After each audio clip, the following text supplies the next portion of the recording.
We have breaking news at this hour on that deadly coronavirus outbreak. We're getting more information about the two planes that arrived at Travis Air Force Base in Fairfield from Wuhan, China this morning. Roughly 350 Americans were evacuated from the epicenter of the outbreak there in Wuhan. One of those planes continued on to Miramar Air Station in San Diego. Passengers on that other plane are going to stay at Travis Air Force Base, where they're going to be put into quarantine for 2 full weeks. This, as the CDC says, 2 more planes are expected to arrive in San Antonio and Omaha sometime this week. I want to show you a live picture right now. The CDC is going to be holding a news conference in Solano County, and we're going to take a second here to listen in to hear what they have to say, what the plans are for these patients here. My name is Jason McDonald with CDC Media Relations. Today you will be briefed by Dr. Henry Walke, W-A-L-K-E. Dr. Walke will deliver a brief opening statement and then take your questions. Dr. Walke. Thank you for joining us today. My name is Dr. Henry Walke, and I'm heading up the local team from the Centers for Disease Control and Prevention. We are responsible for helping to ensure the health and well-being of the people the Department of State is returning from Wuhan, China, as well as continuing to ensure infection control and other precautions are followed. The evacuees will be temporarily staying at Travis Air Force Base during the remainder of their 14-day quarantine. I'm happy to report their plane touched down safely earlier this morning. There are a total of 178 people on this flight, and they're glad to be here. They've been through a lot, and we're going to do everything possible to care for them. Because these people lived in Wuhan, the epicenter of this outbreak, where there was intense and escalating community-wide spread of the novel virus, they're classified as being at high risk of exposure. Medical personnel have been screening, monitoring, and evaluating these folks every step of the way, including before takeoff, during the flight, and following arrival. This includes checking temperature and observing for respiratory symptoms. Medical screening will continue for the remainder of their quarantine, and throughout their quarantine, we will be following CDC guidance for infection control.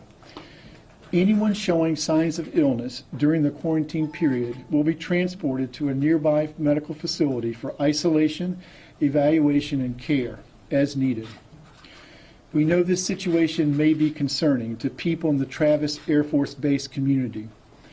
Based on our experience with other coronaviruses, we don't believe these people pose a risk to this community because we are taking measures to minimize any exposures. With coronaviruses, person-to-person spread is thought to occur mainly via respiratory droplets produced when an infected person coughs or sneezes, similar to how influenza or other respiratory pathogens spread. These droplets can land in the mouths or noses of people who are nearby and possibly be inhaled into the lungs. There may be some spread that happens through close contact or touching a contaminated surface, but it's not thought to be the main way of spread. The public health measures CDC and the federal government are taking, including this quarantine, are science-based. We're taking this action to help protect the health and safety of all Americans. CDC staff have spoken with the evacuees at Travis Air Force Base. We explained to them that CDC, under statutory authority of the HHS Secretary, has issued federal quarantine orders for all 178 passengers. The quarantine will last 14 days from when the plane left Wuhan, China. 14 days is the longest incubation period ever observed with coronaviruses. This legal order is part of our aggressive public health response and will also protect the health of the individuals, as well as their families and their communities. The goal of our public health response is to detect cases quickly and prevent further spread of this new virus in the U.S. This is the first time in more than 50 years that CDC has issued a quarantine order. While we understand this action may seem drastic to some, our goal today, tomorrow, and always continues to be the safety of the American public. While we recognize this is an unprecedented action, we are facing an unprecedented public health threat. And this is one of the tools in our toolbox to mitigate the potential impact of this novel virus on the United States. Before I take questions, I would like to reiterate that everyone has a role to play as we work together to contain the spread of this virus. Everyone should stay informed. CDC is updating its website daily with the latest information and advice for the public. Additionally, remember to take everyday preventive actions that we always recommend to prevent the spread of respiratory viruses. We have extensive guidance and information on our CDC website. We recommend visiting the site regularly for updates. We'd be happy to take your questions. Dr. Walk, how concerned should people across the United States be right now? We think the risk to the American public is low, and that's why we're taking these aggressive measures to maintain this low risk. Should people be racing out to buy masks? No, we don't believe it's warranted to buy masks in the general community. Doctor, Yes. in general, who are the 178 people who are here at Travis? Are they business people? Are they government people? I don't know their occupational background. They are people who were in Hubei province and had this exposure, and they're a mix of people with various backgrounds. But they're not necessarily government. They're not necessarily government people. They're not necessarily government people, unlike the first plane where there were a majority or a number of government officials on that plane. Yes. Doctor, to be clear, so just so people understand, none of these people show any symptoms at this point before, during, after the flight so far? There was one small child who had a fever on the flight and is being evaluated now at a nearby hospital. What talk about their day in and day out now existence for the next 14 days, where they're being housed, and the medical provisions being taken now? No, thank you for the question. They're being housed on the Travis Air Force Base in housing that is has restricted movement because they're under quarantine. There is an outdoor space.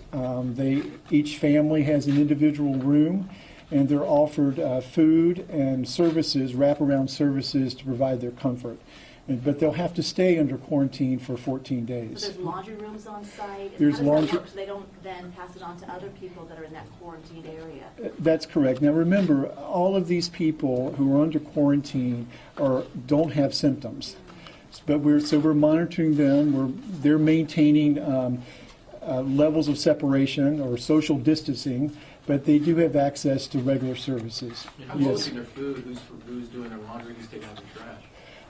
We have contracted services to do these types of necessary services, and we're also providing guidance on infection prevention and control for this. Yes, please. How old is the child that had the fever, and then what kind of age range of the 138? Let me take your second question. The ages range from less than 2 all the way to over 65.